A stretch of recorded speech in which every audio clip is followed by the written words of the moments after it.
প্রিয় বন্ধুরা, স্বাগত জানাচ্ছি আরেকটি নতুন ভিডিওতে। আজকে এই ভিডিওতে আমরা জানার চেষ্টা করব যে হাঁটার উপকারিতা, অথবা একজন মানুষ যদি প্রতিদিন অল্প অল্প করে ওয়াকিং করে অথবা হাঁটে, সে আসলে জানতে পারে না তার কত উপকার হচ্ছে। আর সেম ভাবে উল্টাভাবে আমরা যদি এই জিনিসটা বলি যে একজন মানুষ না হাঁটার কারণে অথবা না শারীরিক পরিশ্রম করার কারণে কত ধরনের রোগ দিয়ে তার শরীরে বাসা বাঁধছে, সে আসলে জিনিসটা জানে না।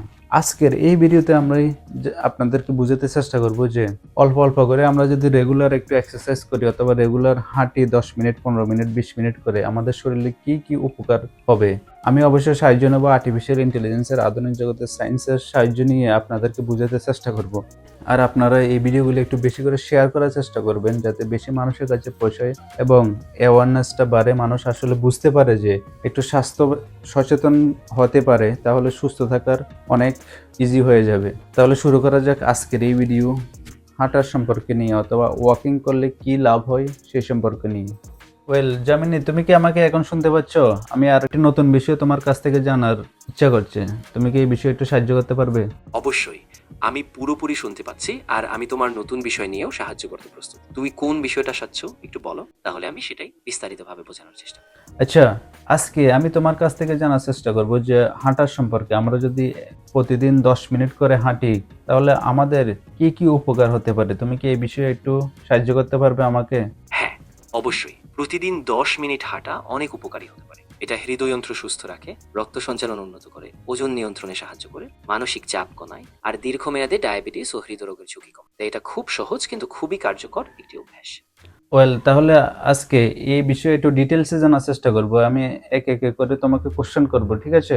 একদম ঠিক আছে। তুমি একে একে প্রশ্নগুলো জিজ্ঞাসা করো, আর আমি প্রতিটা বিষয়ে ধাপে ধাপে বিশদে বোঝানোর চেষ্টা করব, যাতে তোমার এবং তোমার দর্শকদের সবকিছু পরিষ্কারভাবে বোঝা যায়। ফার্স্ট যে কোশ্চেনটা করব তোমাকে, সেটা হচ্ছে একজন মানুষের ক্ষেত্রে প্রতিদিন হাঁটা কতটা গুরুত্বপূর্ণ? দেখো, প্রতিদিন হাঁটা আমাদের শরীরের জন্য খুবই গুরুত্বপূর্ণ, কারণ এটা হৃদয়যন্ত্রকে শক্তিশালী করে, ওজন নিয়ন্ত্রণে সাহায্য করে, রক্তচাপ কমায়, মানসিক স্বাস্থ্যে ভালো প্রভাব ফেলে, আর সার্বিকভাবে শক্তি ও প্রাণশক্তি বাড়ে। এখন যে নেক্সট যে কোশ্চেনটা করবো সেটা হচ্ছে, আমি রেগুলার হাঁটতে চাই, তাহলে কতটুকু হাঁটা উচিত রেগুলারলি, তুমি কি মনে করো? আমি মনে করি প্রতিদিন কমপক্ষে 30 মিনিট হাঁটা খুব ভালো, আর সম্ভব হলে সপ্তাহে 5 দিন বা তার বেশি সময় হাঁটার চেষ্টা করা উচিত। তুমি ধীরে ধীরে শুরু করতে পারো, তারপর ধাপে ধাপে সময় বাড়াবে, যতক্ষণ না এটা তোমার জন্য আরামদায়ক হয়। নেক্সট যে কোশ্চেনটা করবো সেটা হচ্ছে, আমি যদি প্রতিদিন হাঁটি, তাহলে ওজন কমাতে এবং ডায়াবেটিস থেকে কম হতে কোনো সাহায্য হতে পারে, অথবা এসব রোগ থেকে এড়িয়ে যেতে পারি আমি? হ্যাঁ, অবশ্যই। প্রতিদিন হাঁটার ফলে ওজন কমতে সাহায্য হয়, কারণ এটি ক্যালোরি বার্ন করে, ইনসুলিন সংবেদনশীলতা বাড়ায়, আর রক্তে সুগার নিয়ন্ত্রণে রাখে। নিয়মিত হাঁটলে ডায়াবেটিসের ঝুঁকি কমে এবং ওজন নিয়ন্ত্রণেও অনেক সহায়তা করে। তবে সঠিক খাবার আর পুরো জীবনযাত্রা পরিবর্তনের সঙ্গেও মিলিয়ে চলতে হবে। এখন আমি তো বুঝলাম আমি রেগুলারলি হাঁটবো, তো আমার দর্শকরা রেগুলারলি হাঁটতে চাই, তাহলে সকালে নাকি রাত্রে অথবা সন্ধ্যাবেলায় কোন সময়টাতে হাঁটলে বেশি ভালো হয়, তুমি কি মনে করো? আমি মনে করি সকালে হাঁটাটা সাধারণত সবচেয়ে ভালো, কারণ তাতে দিন শুরুটা শক্তিশালী হয়, তাজা বাতাস মিলে আর মনও ফ্রেশ থাকে। তবে সন্ধ্যাবেলায়ও হাঁটা উপকারী, বিশেষ করে যারা ব্যস্ত থাকেন তাদের জন্য এটি ভালো বিকল্প। ওয়েল এখন এই জিনিসটা বলো, রেগুলারলি যদি কেউ হাঁটে অথবা ওয়াকিং করে, তার শরীরে কি কি পরিবর্তন হতে পারে? দেখো, নিয়মিত হাঁটা শরীরে অনেক ইতিবাচক পরিবর্তন আনে। যেমন ওজন কমে, হৃদয়যন্ত্র শক্তিশালী হয়, রক্তচাপ নিয়ন্ত্রণে থাকে, ডায়াবেটিসের ঝুঁকি কমে, মানসিক চাপ কমে, আর ঘুমের মানও ভালো হয়, ফলে সার্বিক স্বাস্থ্য ও শক্তি বাড়ে।